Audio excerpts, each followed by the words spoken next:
Jordan Bardella ne fait pas seulement parler de lui sur la scène politique. Depuis 2 ans, le président du Rassemblement national connaît également une réussite spectaculaire en librairie qui lui procure des revenus particulièrement importants. Selon les chiffres issus de sa déclaration d'intérêt auprès de la Haute Autorité pour la transparence de la vie publique, il a déclaré 306 963 € de droits d'auteur depuis le début de 2026 pour ses 2 ouvrages publiés chez Fayard.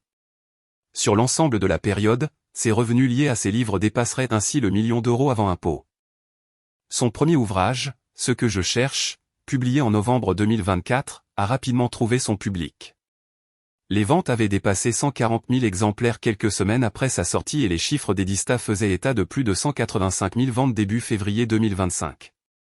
Une partie importante des achats provenait des grandes surfaces spécialisées et alimentaires, et non uniquement des librairies traditionnelles.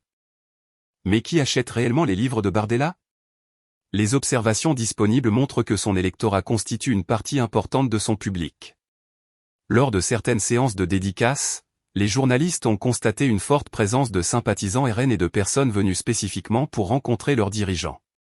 À Tonneins, par exemple, le public de la première séance était décrit comme majoritairement acquis au parti.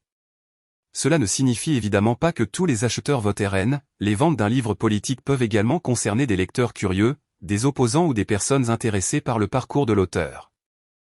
Ce succès permet donc à Bardella de transformer sa notoriété politique en une véritable source de revenus personnels. À ses droits d'auteur s'ajoute son indemnité d'eurodéputé, ce qui lui assure une situation financière confortable. Il faut toutefois rappeler que les droits d'auteur correspondent au contrat conclu avec son éditeur et que les montants annoncés sont bruts, avant fiscalité.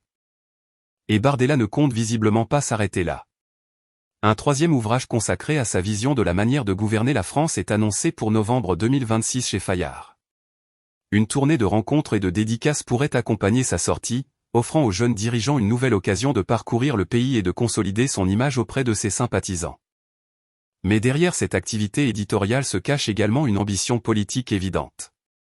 Bardella se prépare depuis plusieurs années à devenir une figure centrale du RN. En 2025, il expliquait aux Parisiens qu'il se préparait à exercer le pouvoir. Sera-t-il le candidat du RN à la présidentielle de 2027 ? Rien ne permet encore de l'affirmer définitivement. Marine Le Pen demeure une figure centrale du parti et l'évolution de sa situation politique et judiciaire sera déterminante. Bardella apparaît néanmoins comme son principal successeur potentiel. À seulement 30 ans, il dispose déjà d'une forte notoriété, d'un électorat mobilisé et d'une machine politique importante.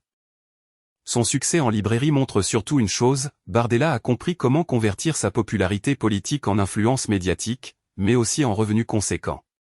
Reste maintenant à savoir si cette popularité suffira à le conduire jusqu'à l'Élysée.